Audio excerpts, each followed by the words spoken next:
유튜브로 읽는 박정희 전기. 9권. 총 들고 건설하며 보람에 산다. 계속되는 대미 압박.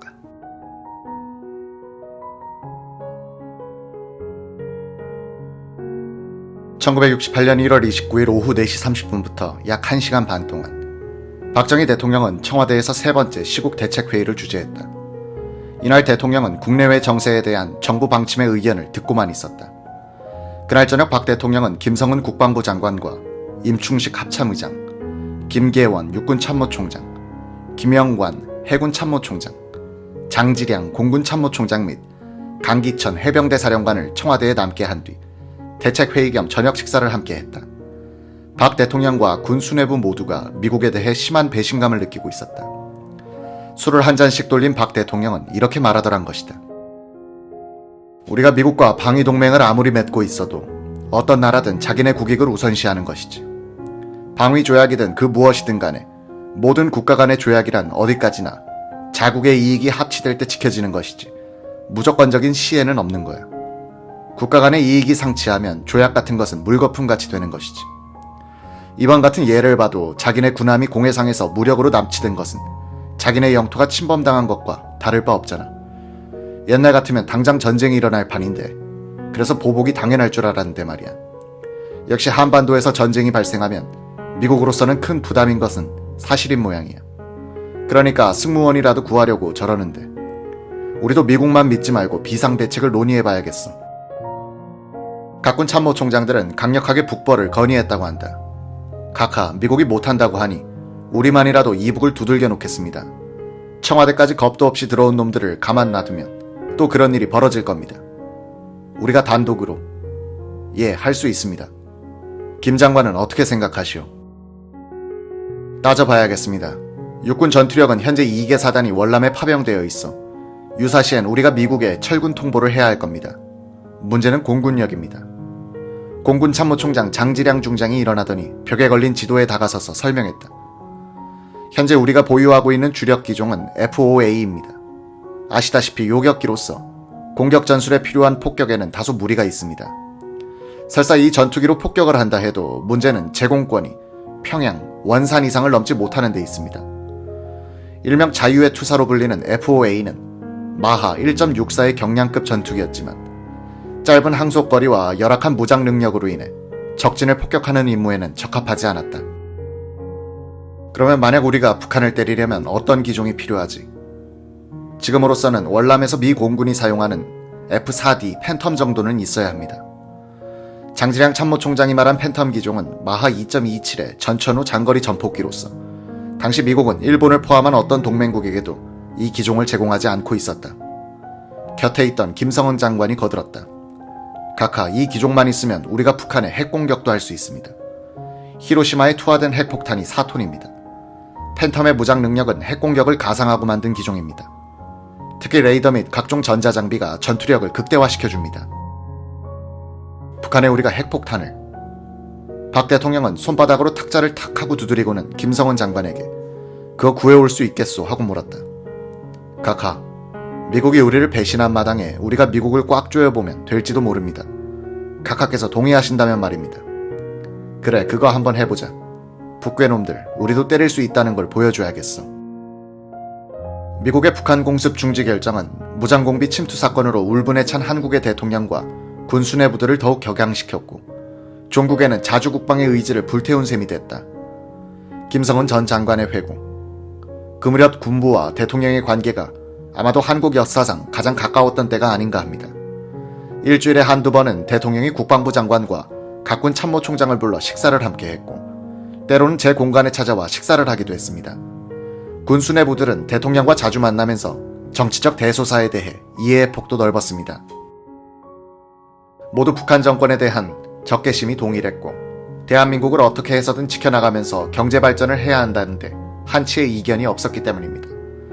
다음날 김성은 장관은 본스틸 유엔군 사령관 겸 주한미군 사령관을 만나 정식으로 항의했다. 우리는 그동안 당신네 미국을 믿었어. 그런데 이게 뭐요? 그들에게 군함까지 빼앗긴 당신들은 우리에게 공습 대비까지 하라고 해놓고 뒤에서는 협상을 하는 게 한미동맹이요. 우리가 그동안 얼마나 당해왔소. 우리는 더 이상 물러설 수 없습니다. 이제는 대통령까지 살해하러 청와대 뒷산에서 총을 쏘곤 합니다. 미국이 공격을 안 하겠다면 우리가 할 겁니다. 우리는 비상대기령을 해제하지 않을 겁니다. 실제로 1월 29일 밤 청와대에서 대책회의를 마친 각군 수뇌부들은 예하 부대의 비상대기령을 지속시킨 채 전투태세 점검을 계속하고 있었다. 이런 사실들은 연대 끝까지 파견되어 있던 미 군사 고문단들의 감시망을 통해 유엔군 사령관에게도 보고되고 있었다. 본스틸 유엔군 사령관은 몹시 난처해하면서 나도 우리 정부의 판단에 무척 실망했어. 하지만 미국 내에서는 4년 동안 월남전을 질질 끌고 있다고 반전 여론이 일고 있는 데다가 하며 김 장관을 무마하려 무척 애를 썼다. 김 장관은 화를 풀지 않았다고 한다. 미국은 유엔군 사령부를 한국에 두고 있지만 우리가 공격할 때엔 유엔군은 우리의 발목을 잡게 됩니다. 유엔군은 우리의 공수 양면에서 때려야 뗄 수 없는 존재였습니다. 하지만 그때는 강하게 나가본 겁니다.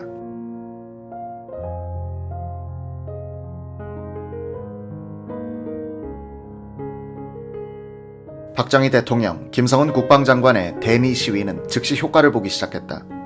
매일 아침 김 장관의 책상 위에는 월남전 전과 보고와 함께 미 군사고문단들의 행동이 보고됐다. 미 군사고문단들은 전투태세에 돌입한 한국군 연대장급 이상 지휘관들에게 전쟁 시 피복, 유류는 어떻게 조달할 것이냐, 작전 계획은 어떻게 세울 것이냐 등을 묻곤 했다. 김성은 전 장관의 회고. 미국은 박정희 대통령의 성격을 보나 제 성격을 보나 진짜 전쟁을 벌일 것으로 믿었던 모양입니다. 미 군사 고문단들은 유례 없이 민감해 있었고 본스틸 장군은 수시로 나에게 비상조치를 해제하자고 말해올 정도였습니다.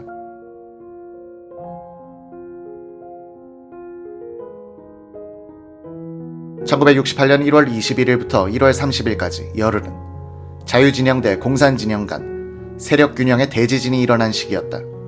한국에서 벌어진 121 사태에 이은 1월 22일에 푸에블로우 납치 사건을 맞은 미국은 군사적 대응 조치에 한계를 느꼈을 뿐 아니라 월남전도 더 이상 확대할 수 없다고 판단했다. 1월 29일 오후 미국 정부는 매크로스키 국무성 대변인을 통해 미국은 현재 수준으로 월맹군의 침투를 저지하면서 북폭을 중지하고 평화회담을 할 의향이 있다고 발표했다. 1월 30일 새벽에는 월맹군과 베트공에 의한 월남전 최대 규모의 기습 공격이 월남 전역에 걸쳐 시작됐다. 이른바 테트 공세는 월맹이 1968년 구정에 느슨한 분위기와 민족 대이동의 혼란을 틈타 대규모로 벌인 기습전이었다. 초기에는 성공하는 듯 했으나 궁극적으로는 군사적 패배를 가져온 자살적 공세였다. 이 공세에서 베트공은 많은 간부들을 상실하고 약 4만이 넘는 병력을 잃음으로써 월남전쟁 전면에서 사라지게 됐다. 이후 전쟁은 월남 내의 집권층과 해방전선 간의 내전이 아닌 월맹 정규군과 월남 간의 남북 대결로 그 성격이 더욱 뚜렷해졌다. 군사적 패배에도 불구하고 정치, 심리적으로 월맹은 대승리를 거뒀다. 미국 언론과 사진 기자들의 과장 보도로 미국 내의 여론은 크게 약화돼 존슨 대통령은 1968년 3월 31일 월맹에 대한 폭격 중지를 선언하고 대통령 선거에 출마하지 않겠다는 선언을 했다. 월맹 측에는 평화협정에 동의할 것을 촉구하고 소련과 영국 등에는 협상 개최에 협조해 줄 것을 요청했다. 1968년 1월 30일 설날 아침, 박정희 대통령은 김성은 국방부 장관으로부터 지난 새벽에 월남 전역에서 시작된 월맹군과 베트공의 대규모 기습작전에 관한 주월 한국군 사령부의 보고 내용을 전달받았다. 김성은 전 장관은 당시 주월 한국군의 테트 공세 보고 내용과 주월 미군의 보고 내용은 상당히 달랐을 것이라고 말했다. 최명신 당시 주월 한국군 사령관은 1968년 테트 공세와 관련해 이런 증언을 했다. 그 이전 구정에도 월맹군들은 휴전하자고 해놓고 기습하곤 했기 때문에 1968년 테트 공세 때에도 주월 한국군들은 이미 비상태세에 돌입해 적의 기습에 대비하고 있었습니다. 1월 30일 새벽 2시 30분쯤 제가 머물고 있던 나트랑 공관에도 월맹 정규군 50명이 기습했지만 공관을 지키던 행정병을 포함한 17, 18명의 우리 병사들에 의해 전부 녹아버렸습니다. 우리 쪽은 운전병과 행정병이 태반이었지만 아침이 되자 우리 아이들이 포로도 6명이나 잡아놨더군요.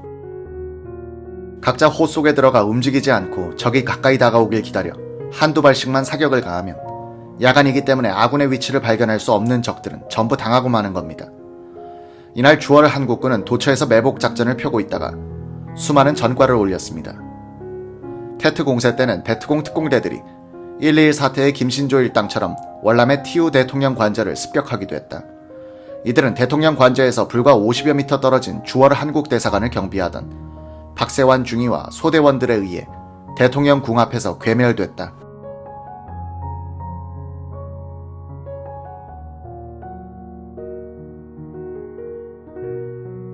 박세환 중위는 월남 대통령을 구해냈다고 해서 사이공의 영웅이 됐다.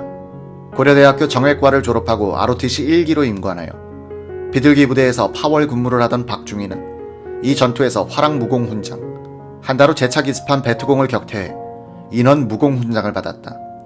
당시 청룡부대는 추라이에서 호라이로 주둔지를 막 옮겨 진지 구축도 채 안 된 상태에서 1월 29일 저녁에 월맹 정규군의 기습 공격을 받았다. 미 해병대와 인접해 있던 한국군 청룡부대는 훗날 해병 중장으로 예편한 김현상 준장이 당시 현지 사령관으로 전투를 직접 지휘했다. 김현상 씨의 회고. 나도 전쟁을 많이 해봤지만 그 전투만큼은 엉망진창이었습니다. 전쟁에는 원리 원칙이 있는데 그 전투는 그게 없었습니다. 양민도 아니고 베트공도 아니고 적도 아니고 아군도 아닌 정말 엉망진창인 전쟁이었습니다. 대대장실 벙커 위로 로켓탄이 장렬하고 밖에 나가보면 양민들을 앞세운 월맹군들이 뒤에서 로켓포를 쏘며 접근해오곤 했습니다. 명색이 청룡부대장이면서 참호 속에 쪼그려 앉아 모기와 싸우면서 밤새 전투를 해야 했으니까요. 최명신 예비역 장군의 회고. 청룡부대의 한 중대 전술기지에서 무전이 걸려왔어요. 사령관님, 저놈들이 분야자를 앞세워 꽹가리 치면서 부대로 접근하는데 어떻게 해야 합니까? 하는 겁니다. 절대로 진지로부터 50m 이내로 접근시키지 말라. 민간인으로 알고 접근시키면 너희들이 다 녹는다. 조명탄을 계속 쏘고 민간인들 머리 위로 초과 사격을 하면서 경고방송으로 주민들은 엎드리게 하라고 소리를 질렀어요. 이러니 양민들은 엎드리고 양민들 머리 위로 아군의 박격포탄이 날아가고 다시 월맹군들이 총부리로 밀어 양민들이 일어나 앞으로 오고 두서너 시간 동안 민간인들은 청룡부대와 월맹군 사이에서 앉았다 일어났다 했던 겁니다. 결국 월맹군들이 괴멸됐습니다만 우리 측도 정신이 없었죠. 테트 공세 때 월남의 후방에 있던 미군들은 비상대기를 하지 않았다가 습격을 받아 피해가 컸다. 반면 이날 하루 동안 한국군은 백병전을 치러가며 총 441명을 사살하는 등 월맹군과 베트공들에게 막대한 피해를 입혔다. 한 달여 동안 지속된 테트 공세 직후 주월 미군 사령관 웨스트모어랜드 장군은 처음으로 최명신 주월 한국군 사령관의 전술인 단절 및 선멸 작전이 월남전에서 옳은 전술이라고 인정했고 미 하원 국방위 소속 의원들은 월남 현지 시찰을 통해 한국군은 미군이 신뢰할 수 있는 유일한 전우라고 격찬했다. 테트 공세는 저지됐지만 미국 내에서 벌어지는 반전 무드와 염전 사상에 미국의 전쟁 수행 의지는 결국 무너진다. 박세환 전 의원은 월남전을 이렇게 말하고 있다. 월남 참전의 가장 큰 의미는 우리 국민의 자주성과 자신감을 발견한 기회였다는 점입니다. 세계 최강의 미군이 우리의 용맹성과 전투력에 경의를 표할 만큼 한국군들은 용감하게 헌신적으로 전투에 임했던 겁니다. 저는 미군들이 우리를 우러러볼 때마다 일제 식민지, 미국의 해방지를 거친 한국이 아니라 진정한 자주의식을 갖는 한국인임을 당당하게 느낄 수 있었습니다. 저뿐 아니라 당시 파월 한국군과 근로자 모두가 그런 당당함을 가슴속에 키워가며 세계 무대에 겁없이 도전하기 시작한 겁니다. 이런 자신감의 원천이 바로 월남전이었다고 말할 수 있습니다. 테트 공세와 관련한 전과 보고를 김성은 국방장관으로부터 받아든 박 대통령은 씩 웃으며 이런 말을 했다고 한다. 우리 한국군 1개 사단하고 미군 1개 사단하고 붙으면 우리가 이길 거야.